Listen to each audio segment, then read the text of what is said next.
as we evolve in the iteration of all this, I mean, it's a new world, right, with podcasts and social, and we just continue to challenge ourselves. Yeah. And we have multiple studios here now, and it's becoming really fun for us.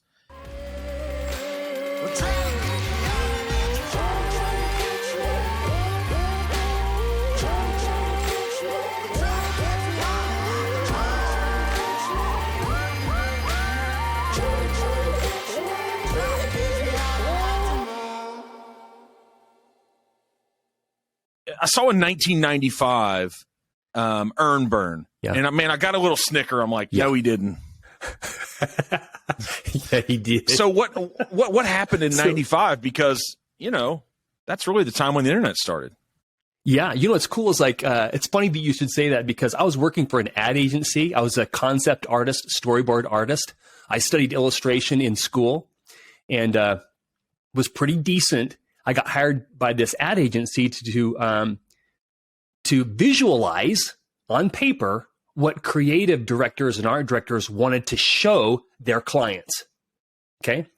And this was before, this was right when the internet was happening, because I remember we often worked very late into the evening, and we huddled around this computer monitor. And this was the huge monitors that were 6 feet deep. Like a projection TV, but monitor. Giant. Mm-hmm. Totally. It's this big tube monitor watching a picture render line by line. And we were thinking, dude, this is almost like a dot matrix printer, but on a screen. Yep. We thought that was the coolest thing. And now, my kids are watching videos on their phones in the car. I'm like, this is blowing my mind. Is that where the illustration of the 2 kids books that you wrote, is that some passion that carried over from that? Yeah, dude, I love drawing. When I was a kid, when I was 12 years old, my parents carried out the threat. I've got 8 brothers. Now you can imagine the bedlam that would happen in a home of 9 boys. My mom, no girls, bless her heart. Wow. No girls, no sisters, same mom and dad, growing up in Southeast Idaho. And we'd come home from school and we'd be watching after school cartoons. And my mom's like, I need help getting ready for dinner. I need someone to scrub 1,000,000 potatoes or whatever. Right. And we were zombies in front of the TV. And my mom finally carried out her threat to throw away the TV. We actually, my parents took the TV, put it in the garage. We're like, we have no TV, right? So I used that vacuum of time to invest in my illustration hobby. And I got pretty good. And then I had teachers that were very, encouraging and stuff like that. And so that drawing passion, I knew in junior high school, after seeing this artist come and visit our art class. He was a commercial illustrator, and he was telling me, yeah, we listen to music all day, we draw, and, I'm eating snacks and stuff. And I thought, dude, you are living the dream. That's what I want to do. And so I knew right then I wanted to be an illustrator. So from that class and that commercial illustrator comes and talks to you, and then an iteration of your life begins. And so it's funny, you said he's got the wife, he's an illustrator, he's eating snacks because you love some snack food. Oh, dude, I am a snack food How do you combine that with being an Ironman athlete and obviously being really healthy? How do you mix snack food in there? Dude, I don't know. I think I do exercise. I'm a daily workout guy, and I do it so that I can have room. I give myself an allowance for Cheetos and, malted milk balls and Junior Mints and popcorn at the movies. Now I can take one of those snack bags of Cheetos. It'll last me a week, because after 9 or 10 Cheetos, it's lost its magic. And so I have to wait. I mean, the first handful of Cheetos, though, it's like manna from heaven. And then it kind of just loses its savor for me. And so I just, I wrap up the top and I put it in my glove box. and I forget about it for 4 days, and I go, dude, I want some Cheetos. I go, oh, I got Cheetos. I reach in there and I eat like 7 or 8 of them. I'm like, oh, that's awesome. I put them away. So I have the ability to stop. Yeah. What analogy can we make or connect in life with that? I'm like, man, if we could do all the really bad things for us in small segments and put it away and just come back and visit, man, wouldn't that just be awesome? Oh my gosh. But we're most of us are very addictive. We love what, we get all in. Our whole market, I'm a marketing and branding guy, and our whole objective is to consumerize the world, like buy stuff you don't need. And as marketers, we have to come up with reasons people need to buy the stuff that we're pushing. And I don't love that, but it's like I'm good at it. So it says, I know you put it out there that you're both addicted and allergic to exercise. Right. So what is that? Yeah. I mean, if we have these addictive human brains, is that just similar to exercise for you, or, what's that idea in your mind for both? So I'm addicted to exercise in that I've got it to a point now where it's become such an ingrained habit that if I don't hit the gym, like 2 days in a row, my wife sees it. I'm irritable. I'm upset. I'm cranky. I'm just not myself. And I also feel guilty about the Cheetos I'm eating or whatever. So I'm negative. And so that's the addiction where you can't stop thinking about something that you should be doing.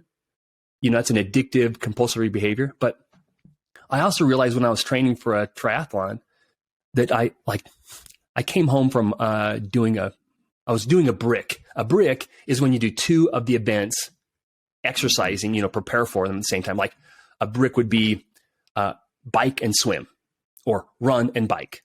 And so I did this long run or a long bike ride. And then to get your legs familiar with going from cycling to running, you take off your helmet and then you run right after you get off the bike.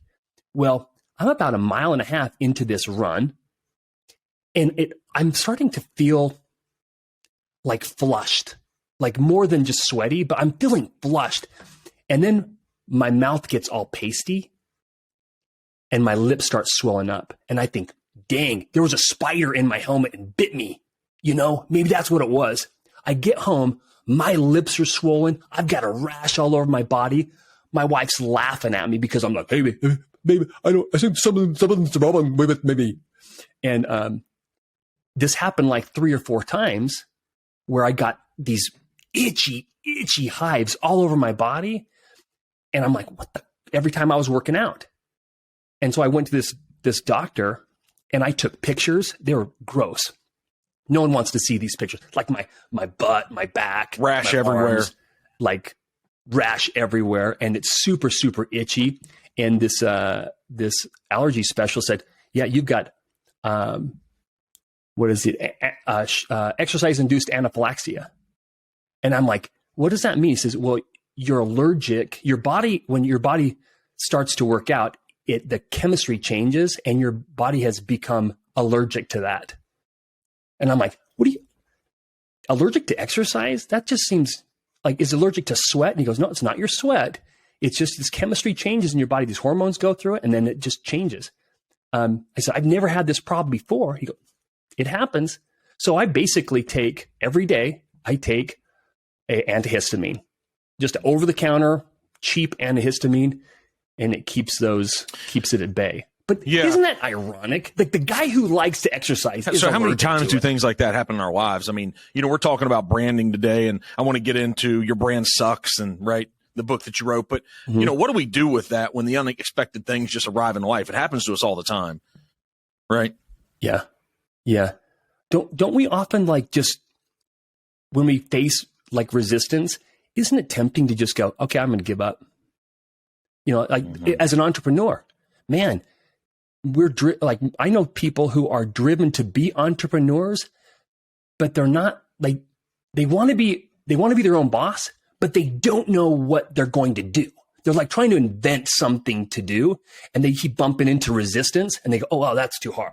And then they bump in more, oh, that's too hard. I'm like, dude, it is hard. I mean, the nature of if you want an easy job, work for somebody else. Don't be working for yourself. Yeah, when I hear that, even though I'm like, hey, go chase your own dream, run your race. But I know that if you're devoid of a purpose attached to whether it's a company you're building or find some passion within it, there's ideas around that. Should you be passionate before and do what you love? But if you're devoid of a purpose that's attached, and once you go all in, you can find a purpose. But man, when it gets really hard, there's got to be something else there other than wanting to work for yourself, because it's just not all roses and rainbows and lemonade on Sundays underneath a nice breezy tree by the lake. I mean, that's just not what it looks like. It only gets there. I mean, I remember. So I started my business in '95, but I remember like for 8 years, I was panicked every payroll. I was freaking out. Like, payroll's Friday.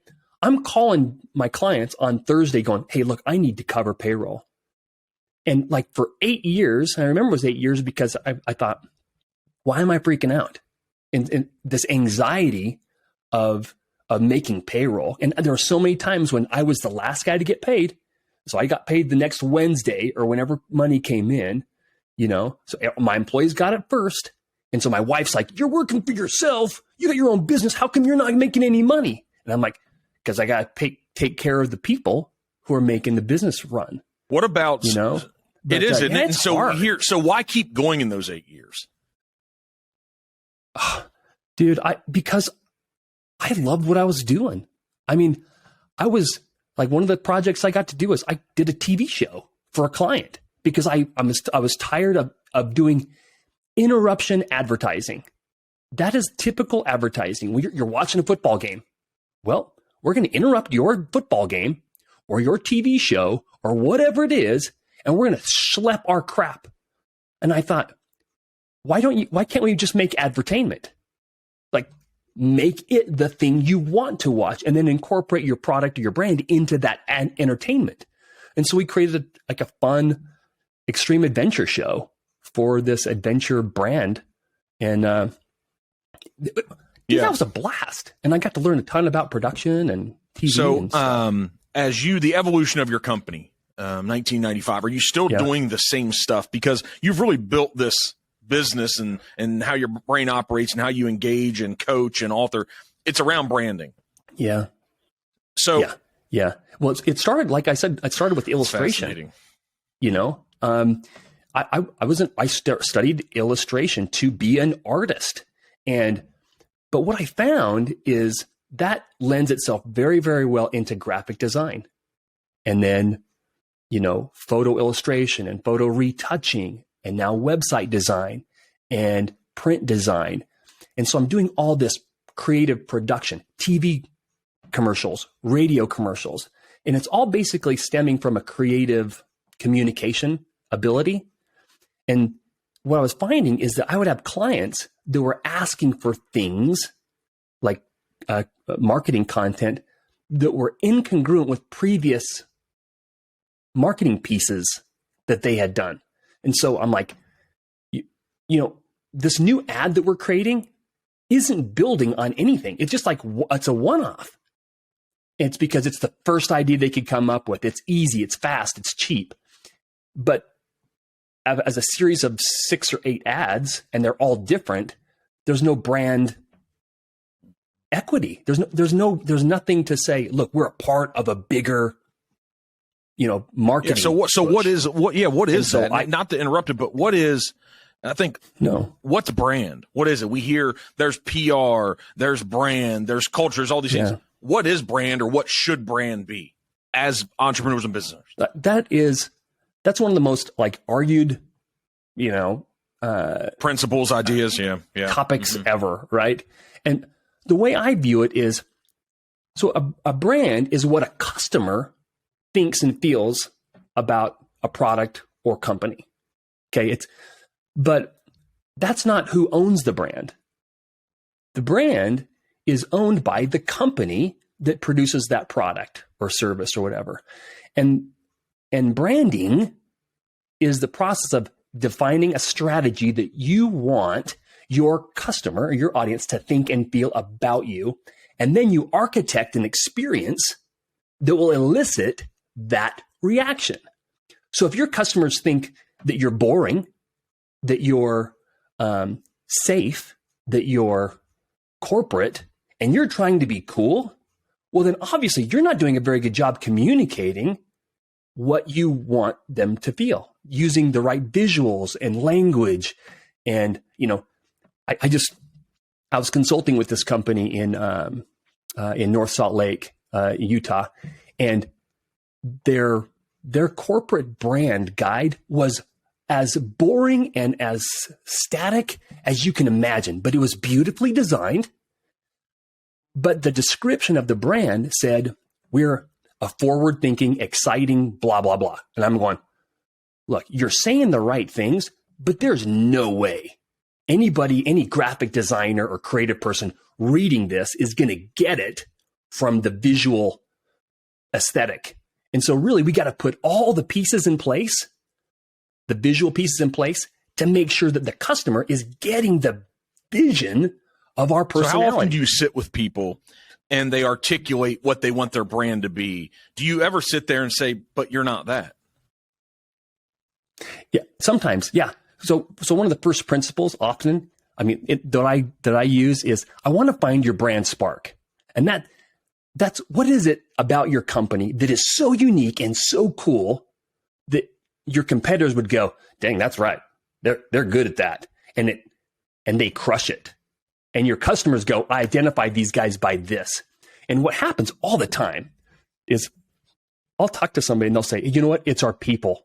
That's our brand spark. It's our people. Or we're friendly. And I'm like, you're not. That is not your brand. That is not your thing, because your competitors are saying the same thing about themselves. Yeah, how important is it? So once our customers, this is a challenge as I run a sales organization, a real estate company during the day and night. And so it's like, hey guys, when your customers meet you, you better be that. Who you're telling the world, like, that's fine. You can come up with whatever social media post, you can create whatever videos, you can make it, but that better be you, because that's when the sales really happen. And maybe that's different if it is retail brands or they never really meet the people. I don't know. But in this world of interactions and sales and impacts, that better be you. Yeah. Yeah. Well, you had a guest on, oh man, he was a social media dude. He's like a burly dude with Kyle Draper, Kyle Draper from Dallas. Yeah, Kyle. Okay, Kyle, what I loved about him was he's saying, look, you've got to be authentic on your social media instead of just selling and schlepping your stuff. And in organizations like the real estate business, oftentimes real estate business, you've got multiple realtors or agents under the same umbrella, RE/MAX or whatever, right? RE/MAX, when you think of RE/MAX, the RE/MAX brand or Century 21, what other than a hot air balloon for RE/MAX, what do they mean? And really, they're just generic. What's different is the individual that expresses and exudes a tremendous amount of personality and charisma. And you go, I like them. I like that person. And whether they work for RE/MAX or Century 21 or whoever, I don't care. Because I don't care about that brand. I care about this dude's brand. And that personal brand needs to be consistent. So, if you have a bad day, don't show it. Because that's like Campbell's soup on their packaging saying, we ran out of gold, so let's just use like blue. We're going to change our mind because we feel. So how often though, as you're talking about that? Yeah. So you're talking about, there's a hot topic these days with emotional intelligence. So I'm like, man, you can tell someone if you're having a bad day, don't show it. Me and you, we understand that. I can tell from the conversation you saying it and how my brain thinks about it. That's important not to show that. That's not even branding. So how often are you sitting talking with an individual, no matter if it's a company of one or a larger company, and you're talking about maybe the characteristics of that company that feed into the brand? I mean, is that part of the conversation, what people need to be thinking about? Or Oh, absolutely. Like, so what I'm trying to describe is a personal brand should be treated exactly the same way as Nike or Apple. Like, how do you look? How do you come? Like, what do you wear? Are you wearing just what you feel comfortable with today? Or are you saying, because whatever you're wearing that's comfortable today is telling your audience something about you. And if it's not congruent with the successful look you want to present, you're wearing a hoodie, right? You're wearing sneakers. But most of your stuff, your image, has you wearing like a nice collared shirt, buttons, right? And you look sharp. Well, if that's your package, that is your package. And if you're inconsistent with your packaging, even if you're going, doesn't matter where you're going, because someone's going to see your packaging. Be consistent with that packaging. And the same thing applies to big businesses. Like you can't do what you feel good about in the moment. You have to be consistent with the brand strategy that you've created or that the company has created. So there is a unified, consistent experience to the customer. Otherwise, you're just going to confuse them.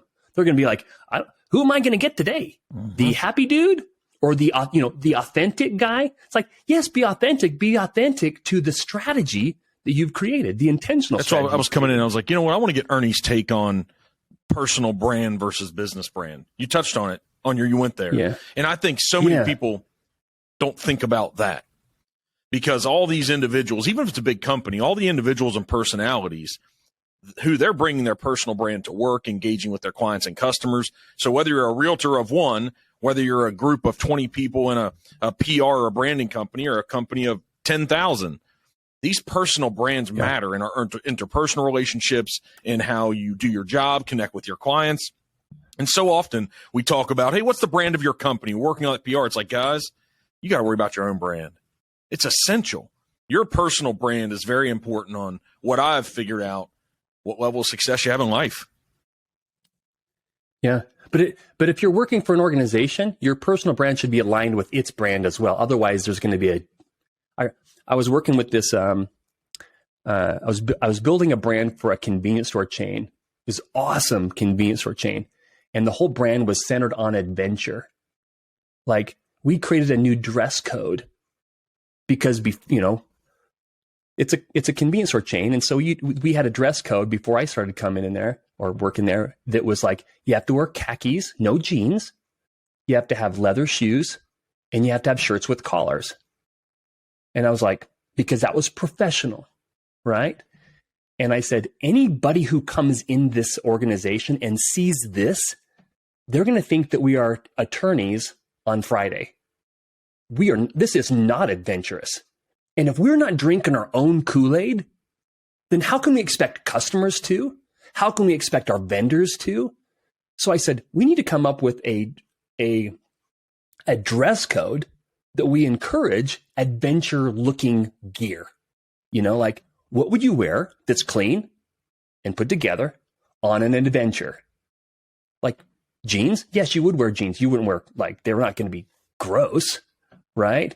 And you would not believe the level of enthusiasm people got. But there was a girl that worked for me who looked like she was a runway model every day.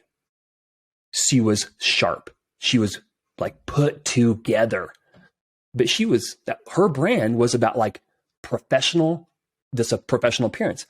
Unfortunately, what it did is to the rest of the group, she was an elitist.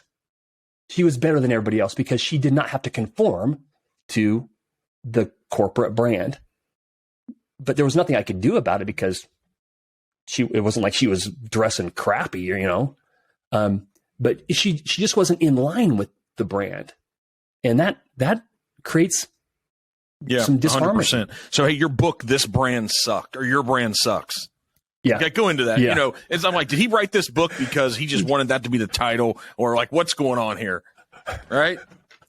Well, here's the thing. I'm like, so I'm writing this book. I've been asked many times to go and present to organizations on the process I use to develop brands. And I'm like, man, I should write a book because I use the same principles over and over and over again, whether it's to a dentist who's got his one shop or a multi-billion-dollar company. It doesn't matter what the company is or what it does. The branding strategy is the same. So I thought, I'm going to write this book. So I'm about halfway through this book, and I'm like, I need to come up with a name for this thing. And I'm like, 7 steps to develop a strong brand. I'm like, no one's going to read that. I mean, there's a gazillion of them. And at the time, I was like, the subtle art of not giving a fudge. Oh, yeah. Remember that one? Yeah. Okay. Unf yourself. I'm like, man. Negativity works. Is that what you're telling us, Ernie? Negativity. Well, unfortunately, I'm a super positive, optimistic guy. And unfortunately, like, that's what tickles people's fancy. That's what gets people to click and watch and tune in. It's like watching epic fails. And so, you know what? I wanted to be bold. I want to say, look, your brand sucks. How to ignite a brand that doesn't. So the subhead is how to ignite a brand that doesn't. But I want people to go, does my brand suck? I mean, I got to pick this book up and kind of flip through it. And so that's why you're forcing self-awareness on us. You know, human beings don't like that. Right. Right. No. So what's your purpose? What's Ernie's purpose? My personal purpose? I've done a lot of introspection, and what I found, like what drives me, I discovered is I love helping people discover their spark for life, their spark for business. Like, why do they do what they do? And for me, I feel fulfilled when I see the light go on in someone's eyes when they go, totally, that's why I'm in business. Now, I'm not a life coach or anything. I have a twin brother who's a therapist, and he's really, really good. That's not me. I'm like a brand therapist. Like, I help people like look at the mirror of their company and evaluate what that brand should look and feel like that's authentic to them, but really exciting and interesting to their audience. So it's to find people's or help people discover their brand spark. So that gives them clarity. What do you think that is? Focus. So when you say spark, and I'm like, okay, who's the fuel? Mm-hmm. So you can be the spark, and then who's the fuel? Yeah. Well, the spark is the catalyst that gets the fire going. The fuel, I think the fuel's already there. I was working with a dentist in Wyoming, and the dentist, he wore cowboy boots under his scrubs every day. Like, that was his thing. And he was like being the corporate dentist, the generic dentist. His logo was really generic, but he wasn't fulfilled with this look and feel that wasn't him. And the reason he wasn't fulfilled is because he couldn't express what made him unique, his brand spark. But he didn't even know what it was, because he can't see the forest for the trees. And so it's the therapy of asking questions and mining for like what is it's different. And I realized, dude, you are so freaking cowboy. It's like crazy. Now, you need cowboy in your dentist, logo. Right? You need cowboy in everything you do. And he's like, is it possible? I'm like, well, I'm trained to be a visual communicator. Oh, absolutely. I can create a logo that has a cowboy hat on a tooth that makes it like, that's cool. And so when he sees that come together, the gasoline is already there. He just needed that spark to kind of set it off and give him like, oh, he loves creating all this like T-shirts and hats and stuff with his logo on because he's so proud of it. So is that spark a part of you have an Ignite Your Brand workbook? Does that connect with the spark? Yep. Yeah. So I teach 4 steps that develop a brand. And I call that fire up your brand. And the first step is to find your brand spark. What is it that makes you different? The second is the I, identify your target customer.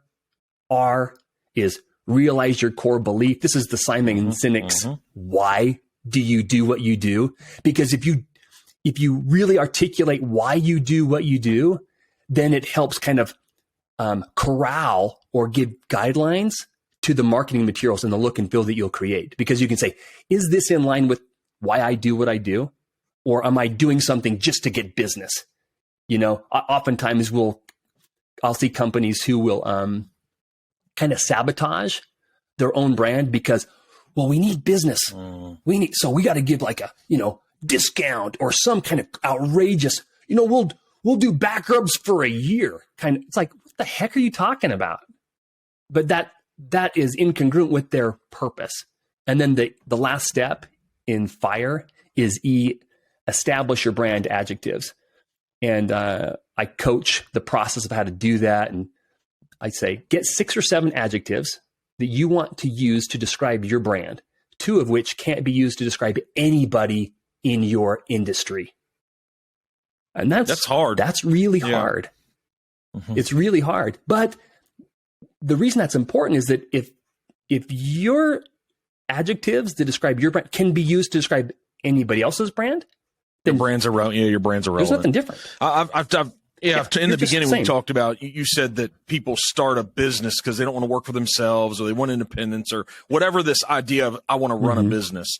I've realized and come to the conclusion, I could be wrong. I'll have a debate over any conclusion I've come to, but I've come to this conclusion that there needs to be a purpose in the industry that you're even starting this new company. Because if you're going to do the same thing that's already been done, you're just going to put some facade and some lipstick on the thing, and it's really not going to be. The market doesn't need any more of that. So I don't know how often you run into it, but and it's almost like, how does that person that just wants to run a company, I don't know if they're ever going to find that. No, they're going to be short-lived. I just can't see them. Running a business is so dang hard that, man, if you're a vanilla, a Me Too brand in the industry, there's no way you can have enough traction to make enough money to make it worth the pain in the butt that having a company being in business it's already so hard, man. If you don't have some identity and some purpose and some why truly behind the brand that you think some different needs to come, I don't think you have to be a disruptor necessarily, but that's really the things that change and move businesses forward. So, hey, all your kids, do you wish for them to be entrepreneurs? Would you want them to go down the same path? Dude, you're gonna die. So I told you I'll tell you a little story real quick to explain that. I told you I have 8 brothers. Okay. My dad worked for the man his whole life. Darren owns his own business. Sean, Maurice, Emil, Ernie, Matthew, Joe, Gary, all own our own businesses. There's only one brother who doesn't own his own business in the 9 boys, but everybody else does. And with my kids, I don't care if they run their own business. I just want them to be like stoked doing what they love. Because here's the thing. Not everybody, like I love to draw. I'm freaking passionate about it. But as an entrepreneur, I'm the accountant. Right now I'm doing books behind me. Before this call, I'm doing my own accounting, right? I don't love that. I hate that, right? But I do it because it's cost effective for me. I'm good enough at it that I can get it done. But I don't like being HR dude. I don't like, and this is a small business. If you've got under 20 people, you wear a lot of hats that you don't love. And most of us small business people, like the EMyth, you've read, if anybody's an entrepreneur, if you haven't read the EMyth, you need to go back and read the EMyth, because most small businesses start up because we're awesome at what we do. Art. I'm a good drawer. Why am I spending 80% of my time doing stuff that's not drawing? I mean, that's what a small business does. I mean, that's what you do until you get enough people. Then you're basically being an administrator. So I want my kids, like, if you love to do nails, I've got 3 girls and a boy.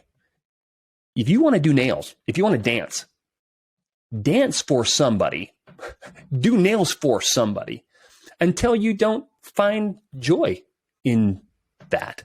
Then I'll help you do your own thing, man. I'll come up with the logo and we'll do all kinds of marketing. How did you and your 8 siblings, so 7 of you, so 8 out of the 9, created businesses. How'd that happen? I think, well, my dad gets asked this question a ton.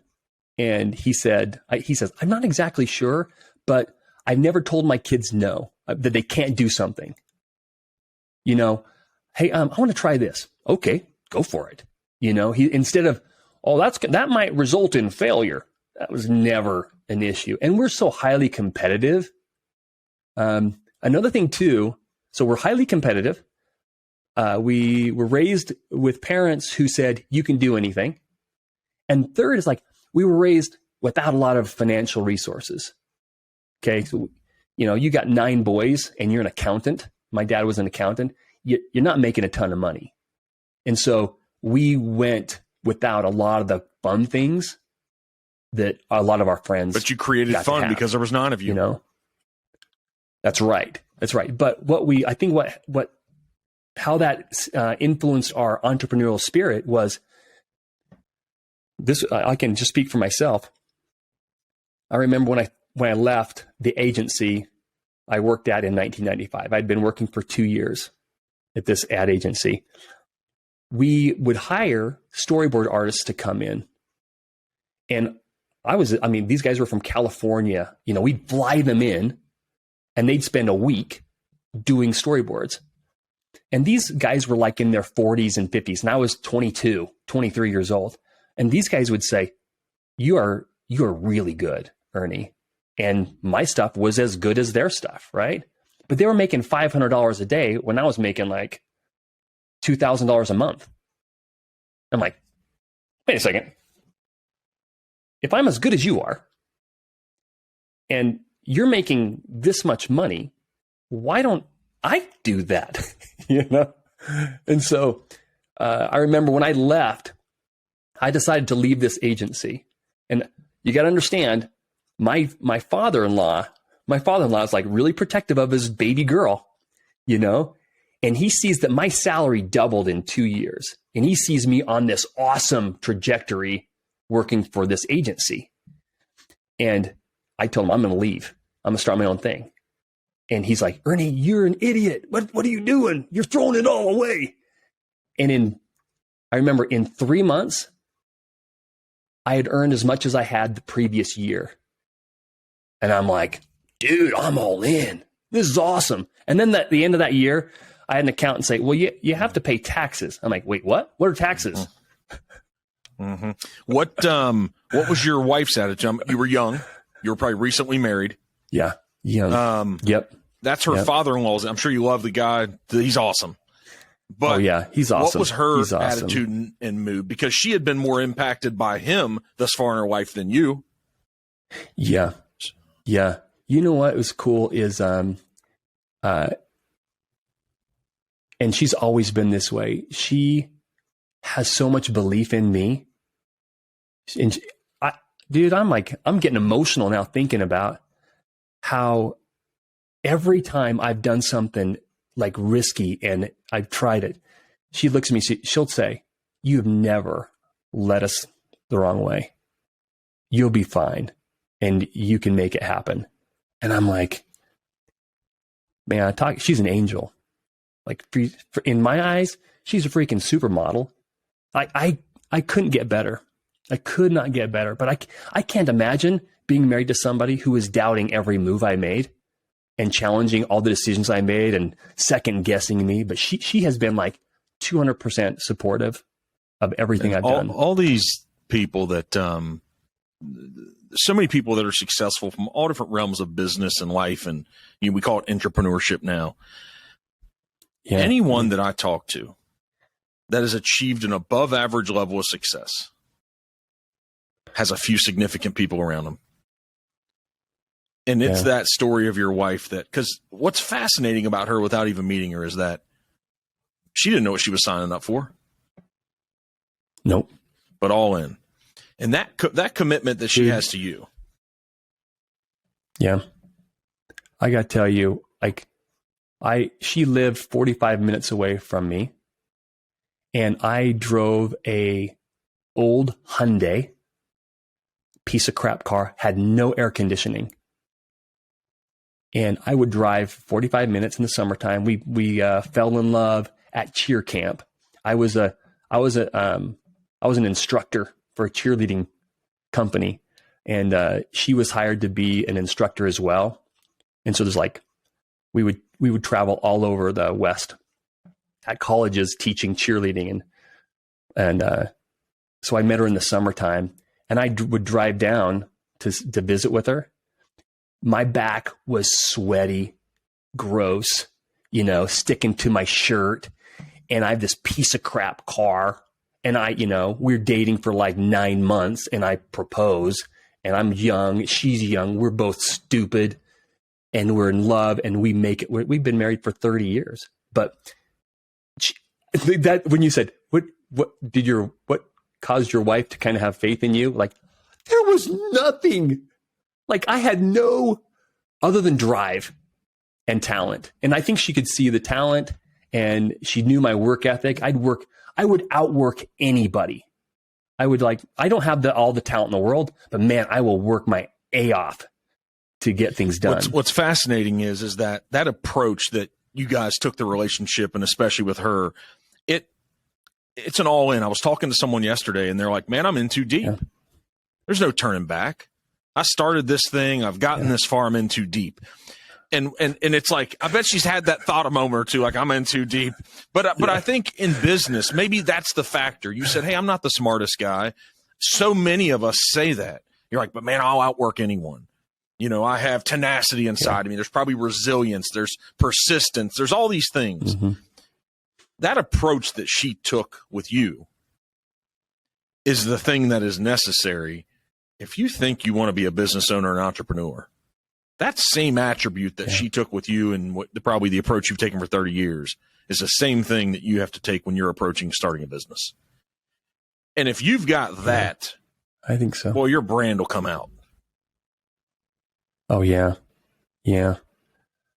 But most of us, like, the reason people's brands suck is that they just try promotions. They build promotions on top of promotions on top of promotions until their brand doesn't even come across anymore. Like the social media dude that was talking about, like, if you're yourself and you remember who you are and, your values and your personality, and not get desperate to make the buck, offer the discount or whatever, then go all in, play the long game. But most of us don't. Yeah. Yeah. Play the long game. But I think that what most people or most businesses and individuals forget is, like, just sit down and draft a strategy. Like, write down what it is, your strategy. And people can go to my website and download like this free brand strategy workbook. And it has a whole bunch of prompts and examples, so that it's it's pretty easy to kind of go through the process of, like, what is my brand about? And then you answer all these questions. And then at the end, basically you have a brand strategy, and that brand strategy informs the look and feel of your brand now. Like, what colors and textures and fonts. So over the past 5 or 6 years, I've asked myself this as we train and develop and grow our company personally. I'm like, would I buy this? As a consumer, would I buy this thing? How often do you think that, and that's been very important for us, that has framed and improved us in so many different ways? I'm like, guys, if I wouldn't buy it, what are we doing? If there's something in the marketplace that if I were a consumer looking at this service or this product, if I would buy something different, what are we doing? I wonder if that's an essential question to ask. I think it's a good question if you are very similar to your target audience. Because one of the things to think about too is we often devalue our inherent skills and traits. We think, oh, anybody can do this. So why would I charge this premium price for this service when it's kind of easy for me, or I become very, very good at it, and it doesn't require as much effort? That's when you're making the big bucks, isn't it, at mastery? And yeah, when you really know yourself, unless you're able to have that self-awareness that what I'm doing is really special, it commands a $250 an hour price tag. It's not $75 an hour. It's not $100 an hour. well, man, would I pay that? I wouldn't, because I can do it. Right? I would never pay that much for what I do, because it's faster and easier for me to do it. So that's the only caveat I would have on how I talk to myself about it. Yeah. Yes. So the EMyth, you brought that book up. You know, I think it's always important when I'm talking to guys like Ernie, when I'm talking to people, it's like, hey, what's the book? I don't care if it's now or it's over the past 10, 20 years. Like, what's the book?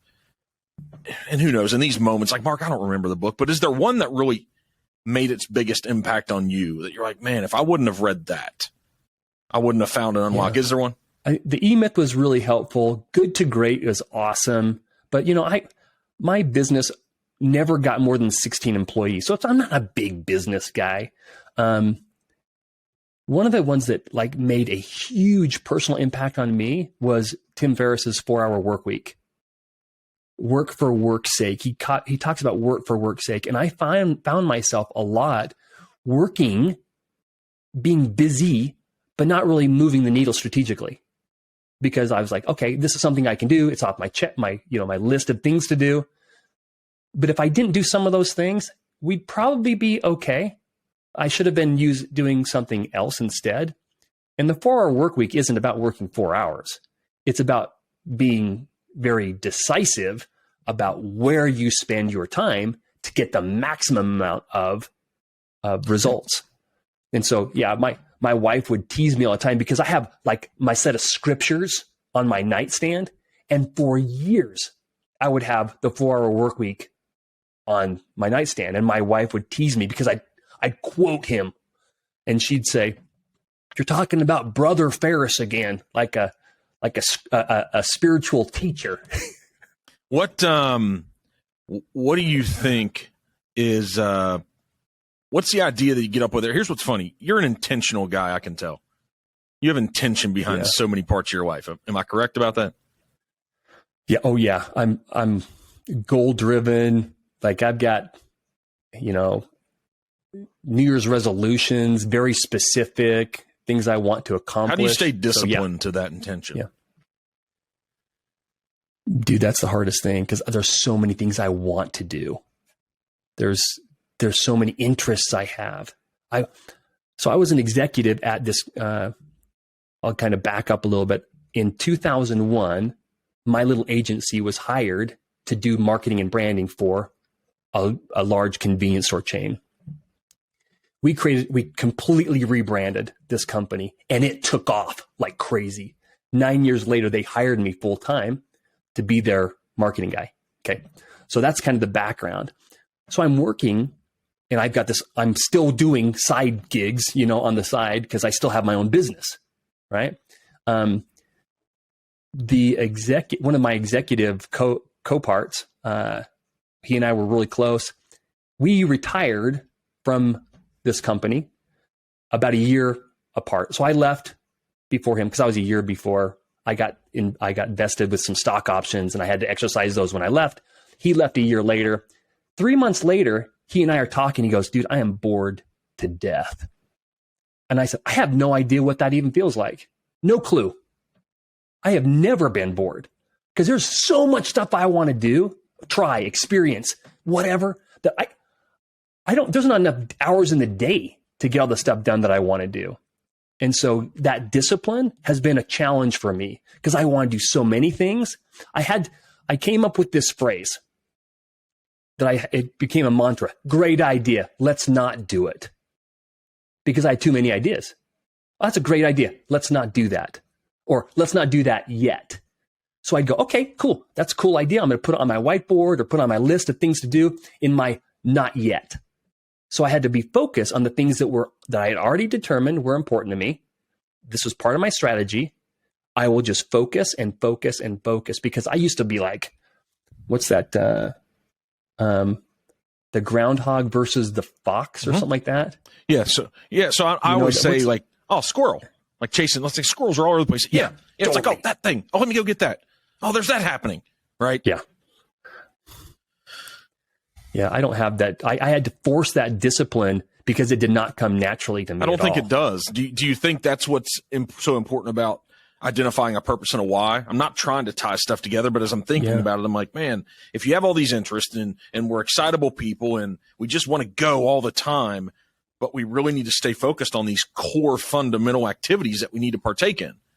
Is it, hey, I'm not going to achieve this thing. I'm not going to grow this company. I'm not going to be able to deliver on what my commitments and my expectations. I'm not going to be able to do that if I don't stay centered here. I just don't. Yeah. I developed a spreadsheet. I remember I was working on this. I had this great idea, this cool idea. I wrote a book called, I wrote an illustrated book called They're Waiting for Me. It's a book about kids doing their chores, right? It was based after my own kid. So, but the premise of the book was, instead of thinking of a whole bunch of different ways to avoid doing your chores, just get them done. And then you can do all the fun things you want to do, right? And I had this idea of doing an app that I could create an app that kids could use and parents could use. Parents could create chores that the kids could then have access to, and they could check them off on their phone, and they could earn rewards and stuff like that. And I go, okay, this is really cool. I actually spent a lot of time like outlining it and creating a site map for it and all that stuff. And so I go, okay, I got this idea. Should I go in? So I did a spreadsheet and I looked up, what's the likelihood of success for an app? What's the average? And then there's a curve, right? Like most of them, like the hockey stick at the end of the curve brings up the average. Okay. So I found hardly any of these apps actually make any money. And so I plugged it in and I determined I need to spend money every month on marketing and advertising. What's my budget? What's my development costs, initial development costs? And I put all those expenses in there. And then I said, okay, how much am I going to sell these things? So I did a business case and I realized in 2 years, I still wouldn't make any profit. So even though I was driven to do it, I was so excited to do it. Having a business plan that showed me that this was a no-go told me I can spend that same amount of time that I would be investing in that into something else that would create a better return on my time. So having a business plan totally helped me to establish or identify where I shouldn't do something. We don't hear that often. Yes. Hey, develop the plan to make sure that the thing actually can make some money. That can become the thing you want. Right. So, not to take too much of your time, but I've been thinking about this when you first jumped on. So you live in Utah, Salt Lake City, right? But you were born in Southern Idaho, you said. And so to us Midwesterners or Southern Midwesterners, so I'm here in Cincinnati, Northern Kentucky and Cincinnati. I have this idea of the West. I've been there. I've been in California, in Washington, been in Oregon, flew through Salt Lake City, but haven't been there. But this idea of this Montana, this Wyoming, Idaho, Utah, parts of Colorado, I have an awareness that I've recently met quite a few business people from Utah, from Salt Lake, from these other places. And 8 of 9 of your brothers were entrepreneurs and created businesses. What is it about the people, geographically? There's something that's happened there. And now everybody's invading, right? We found out, so here we come. Yep. California's coming into Utah. So do you think about that with your friends and your family? Yeah, we've talked about. We've actually, my brothers and I have talked about it. And there's in Utah, there are more entrepreneurs, YouTube entrepreneurs, successful YouTubers in Utah than any other state. Utah is like 15 minutes south of where I live. Is called Silicon Slopes. It's been nicknamed Silicon Slopes. It's basically the new tech hub of the country, which means the tech hub of the world, software developers. And I think the success stems from, and I may be wrong, but I speculate that there is a religious undertone in the most common prevalent faith here. So I'm a member of this church, and when you're 19, you go out and you serve a mission for 2 years, unpaid service, and you get sent to. I went to Ireland for 2 years. Other people went to China, Russia, whatever. So you have, and all these people, when they're 19, they go out. When they're 21, they come back. You've got highly intelligent people that speak multiple languages because they're right all over the place, right? So from a global perspective of marketing, well, I need someone who can speak Russian. Got one. They all go to BYU or they're like in Utah Valley somewhere. We need someone who speaks Chinese. We need no problem. We can find anybody who speaks any language here. And then you've got this culture in the faith that is highly self-sufficient. Don't rely on anybody else. What I mean by that is like you don't mooch off anybody. You become a provider for other people. You work hard to create a company that other people can. If you're a farmer, grow more than you need and help other people. If you're a business owner, be profitable and give liberally to your employees.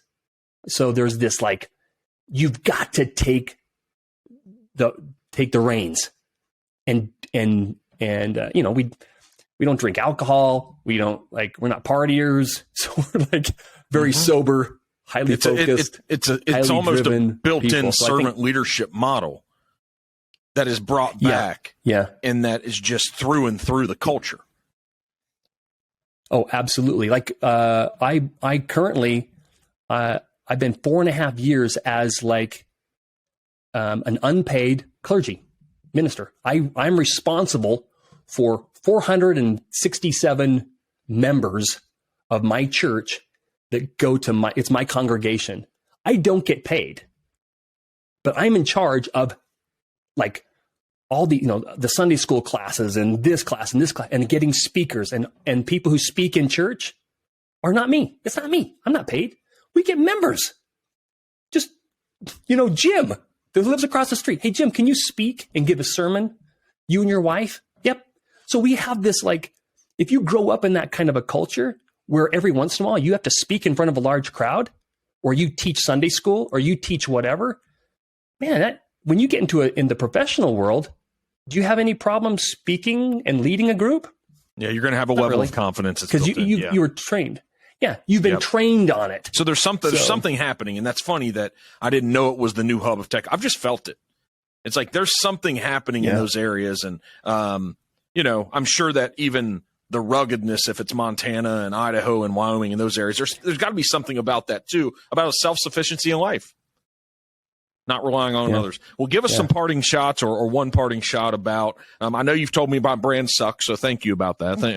I'm going to reflect on that. The rest, I'm going to reflect on.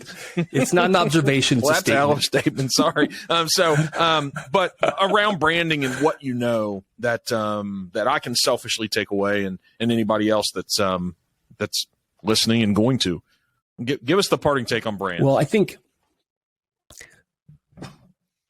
Most of us, we struggle to keep focus. We struggle to differentiate, to stand out. And so we spend a lot of time, effort, money, marketing, and it seems like the only people making money in the business are the advertising agencies and the media companies, because they don't care if you make money as long as you're spending money with them. Oh, and they'll say things like, hey, you made a great return on your investment. You invested $10,000 and you sold $10,000 worth of product. This is awesome. You're like, are you handicapped?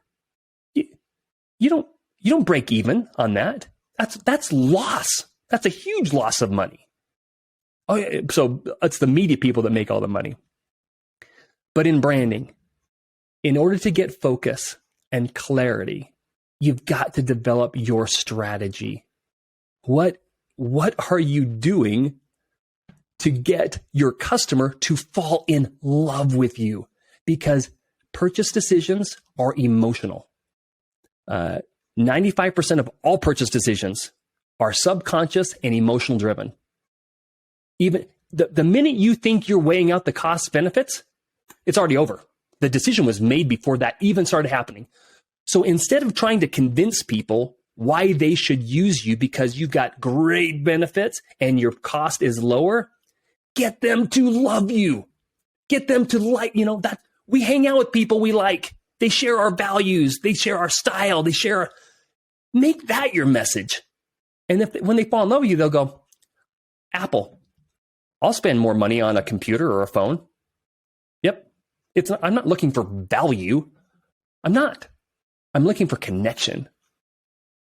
Maybe those are good parts. That's awesome, man. So we come to find you. Where do you want to drive people to social media? Your website, YouTube? Okay. LinkedIn. LinkedIn's probably the best way to reach me. There's not a lot of Ernie Harkers. Just don't look for Bernie Parker. That dude always has my dinner reservation. Are you serious? Like, seriously, Bernie Parker. Yeah, I'm serious. Like, I'll go and say, hey, reservation for Ernie Harker, or hey, can you put my name in for Ernie Harker? 10 minutes later, Bernie Parker. I'm like, that's me. Forget it. From now on, I'm just going to call myself Bernie Parker. Well, hey, thanks for joining us. This is good. I love to hear these different perspectives, right? To get to know people. And because it's like, hey, for us to read a book, to identify with something that you're telling us about a brand, or, if we're going to make a statement about our brand sucking, if we're making a statement, it's like, let me find out the person. Let me figure out if they do know what they're talking about. Let me figure out what their brand is, and is there something behind the story? So I think today has convinced me enough. Like, all right, let me go read this book. Yeah. Do. Mark, it's been a pleasure. Thanks for having me on your show. I loved listening to your other episodes. You've got some really heartfelt, sincere dialogues. You're a fantastic interviewer, dude. And again, the reason I say that is a lot of podcasters use their platform as a place to like talk about themselves. And what you're doing is you're mining with all of your guests. You're mining out their nuggets that you can share with your audience, which is way better than hearing about what you do all the time. Selfishly take it away too, man. Because they'll get that. Every time I have one of these conversations, if I can drive it home, like, hey, let me be curious. Let me mine and figure out what this person knows, because even selfishly, I'm going to grow and develop and evolve from it. And if that happens, and I know in my brain, like, hey, I'm taking things away from my business, I know other people are going to listen and do the same thing. And how often, you bet. Now, what I love about social media and I love about technology is, man, these are connections, like this hour that we just took. How else would I find somebody that knows what you know and can sit down and have a conversation when you're in Utah? And all you have to do is raise your hand and ask and say, hey, can you share some things that you know with me? And then be willing to listen and dig in instead of forming my own narrative behind what I think. And so that's all I'm trying to do is, and I know if I selfishly take enough, I'm selfless enough in my daily life and how I try to impact people's lives. But if I selfishly know that I'm gaining something from this, there has to be value for others too. Well, thanks for this, man. Anyway, hey, you betcha, brother.